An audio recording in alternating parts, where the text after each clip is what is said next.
Assalamualaikum warahmatullahi wabarakatuh. Selamat siang mahasiswa-mahasiswi yang saya sayangi dan banggakan.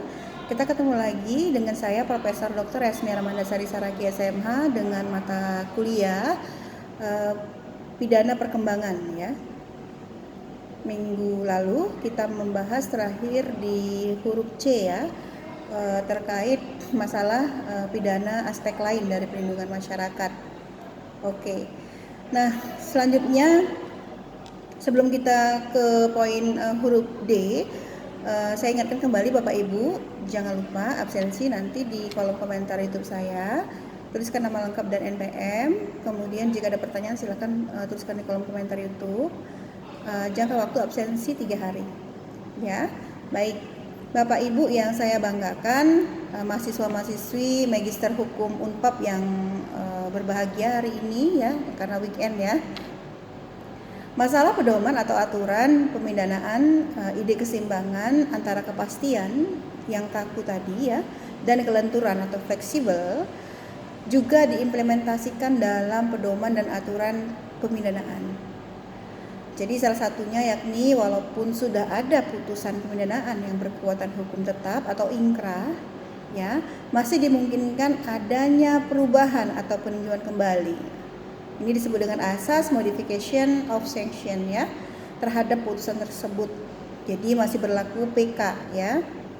Nah, Bapak Ibu, jangan lupa ketika dikatakan suatu perkara itu sudah inkrah, apa tandanya suatu perkara sudah inkrah? Tandanya adalah ketika tidak ada upaya hukum lain dari para pihak. Ya, ini banyak sekali mahasiswa yang belum tahu ya. Ketika mahasiswa buat tesis atau skripsi penelitiannya tentang menganalisa putusan, ketika penguji atau pembimbingnya bertanya apakah putusan ini sudah inkrah, mereka jawabannya tidak sempurna ya. Jadi ketika dikatakan sudah inkrah apabila tidak ada upaya hukum dari para pihak ya, itu upaya hukum ada banyak ya, ada banding kan, kasasi dan PK ya. Jadi saya yakin lah kalau di kelas ini tentu sudah paham ya, di kelas lainnya belum paham ya. Baik Bapak Ibu, jadi hal ini terjadi apabila ada perubahan pada peraturan perundang-undangan serta adanya perubahan perbaikan pada diri terpidana ya.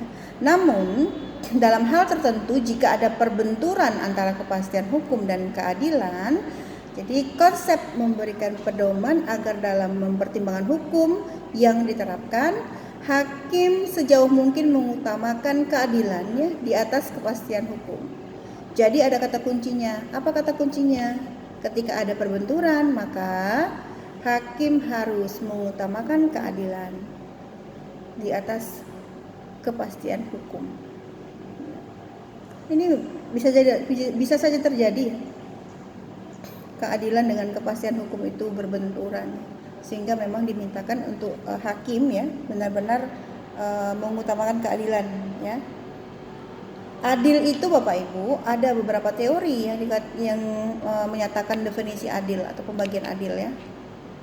Saya lebih sependapat dengan teori dari Aristoteles yang mengatakan bahwa keadilan belum tentu sama. Ya, keadilan itu sesuai dengan porsinya. Keadilan itu sesuai dengan apa yang diberikan oleh orang itu. Keadilan itu adalah sesuai dengan apa yang kontribusi dari orang tersebut. Ya. Jadi keadilan itu belum tentu sama. Ibaratnya uang jajan anak SD, SMP, SMA ya dan mahasiswa. Kan nggak mungkin tuh semua diberlakukan sama. Semua sama-sama dikasih 10.000 misalnya. Ya. Kan tidak mungkin. Jadi sesuai dengan peruntukannya diberikan uang jajan tadi. Ya, untuk anak TK misalnya uang 10.000 terlalu banyak misalnya ya. Kemudian untuk mahasiswa terlalu sedikit. Nah, nanti makanya keadilan di situlah peran keadilan tadi.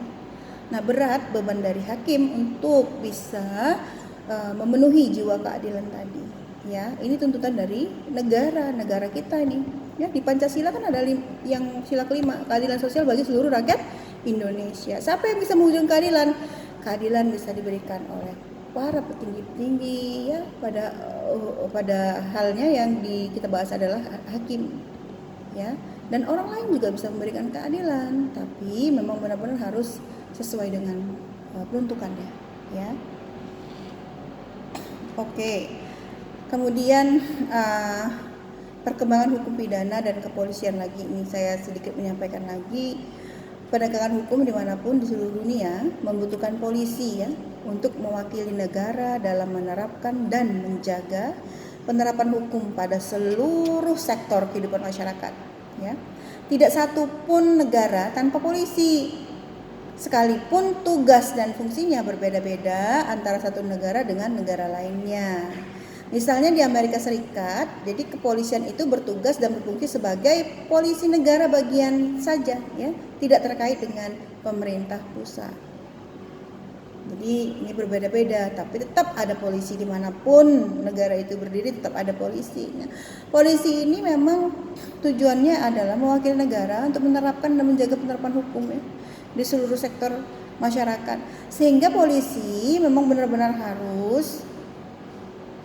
harus bisa memberikan keadilan sehingga masyarakat merasa nyaman dengan adanya polisi, bukan merasa takut. Ada juga masyarakat yang merasa kalau melapor ke polisi nggak usah lah, nanti makin repot, dipersulit, malah nanti banyak biaya keluar gitu. Padahal kan belum tentu seperti itu Bapak Ibu, tapi masyarakat pemikirannya seperti itu. Perlu diingat, masyarakat di Indonesia ini tidak semuanya berpendidikan ya. Artinya berpendidikan itu S1, S2, S3 masih banyak yang di bawah itu pendidikannya, sehingga cara berpikirnya juga berbeda dengan kita yang sudah memiliki taraf pendidikan yang lebih baik. Sehingga orang-orang yang seperti kita diharapkan memang kita sebagai orang-orang yang bisa menyampaikan kepada masyarakat kebenaran-kebenaran tadi, tidak perlu takut kepada polisi, karena polisi itu adalah mewakili negara ya, harusnya polisi itu sebagai rumah ya, kita merasa aman gitu ya. Masyarakat di Indonesia ini banyak yang masih menengah ke bawah untuk taraf hidupnya dan bagaimana cara melihat terkait penegakan hukum, karena banyak sekali ya, masyarakat yang tidak mau berhubungan dengan polisi karena mereka menganggap makin sulit, makin susah nanti penyelesaiannya ya, padahal tidak begitu. Polisi itu adalah mengayomi kita ya, kita sangat membutuhkan polisi karena polisilah yang membuat kita menjadi ada namanya keadilan tadi, ketertiban tadi ya, untuk membantu masyarakat ya, supaya tercipta ketertiban ya di dalam masyarakat ya. Oke. Kemudian di Indonesia masyarakat dan polisi memiliki keterkaitan ya satu sama lainnya. Jadi bahwa polisi berada di tengah-tengah kehidupan masyarakat apabila terlihat dari tugas dan fungsinya ya. Menurut Profesor Bardanawawi Arif ya, beliau dari Undip ya, bahwa Polri dalam menjalankan tugasnya berperan ganda, baik sebagai penegak hukum maupun sebagai pekerja sosial ya, atau social worker pada aspek sosial dan kemasyarakatan ya, atau disebut dengan pelayanan dan pengabdian. Jadi makanya kalau Bapak Ibu datang atau berkunjung ke suatu Polsek atau Polresta ataupun Polda misalnya, kan bisa dilihat ada bagian pelayanan ya. Jadi sebenarnya Polri itu atau polisi itu berperan ganda ya, baik sebagai penegak hukum maupun sebagai social worker atau pekerja sosial ya, karena ada pelayanan di sana, ada mengayomi di sana, membantu masyarakat ya. Bahkan anggota DPRD misalnya itu kan wakil rakyat ya, membantu rakyat ya, melayani, sebenarnya begitu ya. Baik Bapak Ibu, pembaruan Undang-Undang Kepolisian Indonesia, Undang-Undang Nomor 2 Tahun 2002 dimaksudkan untuk lebih memantapkan kedudukan dan peran Polri sebagai fungsi pemerintahan. Jadi meliputi pemeliharaan keamanan dan ketertiban masyarakat, kemudian ada penegakan hukum ya, ada perlindungan dan pengayoman ya, tadi saya singgung ya terkait pengayoman ya, dan pelayanan juga ya kepada masyarakat yang menjunjung tinggi hak asasi manusia. Jadi ini dasar hukumnya pasal 4 Undang-Undang Nomor 2 Tahun 2002. Kalau kita cerita tentang HAM, Bapak Ibu, tidak pernah habis, tidak akan habisnya, tidak akan ada habisnya. Karena semua akan menjadi ego, semua akan menjadi tidak tercapai tujuan tadi kalau tidak memiliki atau tidak membuang ego tadi. Hak asasi manusia, jangan kita ingin HAM kita dihormati orang tapi kita tidak menghormati HAM orang lain. Sebenarnya kuncinya di ego. Coba hilangkan ego, kita saling menghormati. Sebelum kita minta orang menghormati kita, sebelum kita minta orang menghargai HAM kita juga harus menghargai HAM orang lain atau menghormati HAM orang lain. Ya, nggak bisa kita hanya mintanya dihormati, dihargai, tapi kita sama orang layas. Ya, itulah yang membuat perbenturan antara HAM orang lain dengan orang lain yang lainnya lagi. Ya, sebenarnya indah hidup itu berdampingan, ya, bersinergi. Itu indah itu hidup. Para penegak hukum saling bersinergi antara polisi, jaksa, hakim, advokat, ya mereka bersinergi, saling support, saling dukung, sama-sama menjalankan Pancasila kita, ya. Itu sangat luar biasa sebenarnya kalau pelayanannya bersinergi dan sangat membantu dalam masyarakat, ya. Ya, mudah-mudahan kedepannya bisa lebih baik lagi untuk sinerginya tadi agar tercipta memang keadilan sosial bagi seluruh rakyat Indonesia. Ya, oke. Kemudian Bapak Ibu, yang tadi saya sampaikan dasar hukumnya di pasal 4 Undang-Undang Nomor 2 Tahun 2022 harus bebas dari pengaruh kekuasaan pihak manapun, ya, termasuk dari kekuasaan politik. Itu nggak boleh, ya. Hukum itu harus lebih tinggi dibanding politik. Kalau semua sudah dikuasai politik itu bahaya, hukum akan tunduk jadinya, hukum akan takut jadinya. Harusnya para penegak hukum atau tidak usah para penegak hukum, maksud saya hukum itu harus lebih tinggi dibanding politik. Ya, jadi hukum tetap bukan ditakuti, artinya lebih tepatnya menjadi penengah atau menjadi tempat stabil, ya, sehingga orang yang melakukan tindak pidana akan takut, ini hukum ini benar-benar ditegakkan. Walaupun politik yang berkuasa, tapi hukum tetap nomor 1. Ya. Nah, ini harus dilaksanakan secara merdeka terlepas dari pengaruh kekuasaan pemerintah dan pengaruh kekuasaan lainnya, ya. Jadi independen, ya. Benar-benar ini pihak kepolisian diharapkan untuk menjadi pengayom, ya, pelayanan, penegakan hukum, ya, pencipta ketertiban dan lain sebagainya. Tadi sesuai dengan yang saya sampaikan.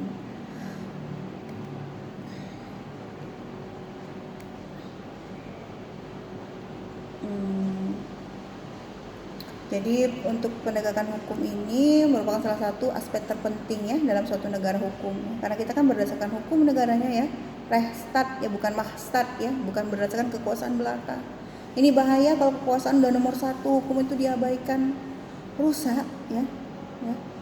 Karena dengan penegakan hukum maka tujuan hukum, yakni keadilan, kepastian hukum, dan kemanfaatan akan dapat dirasakan oleh masyarakat.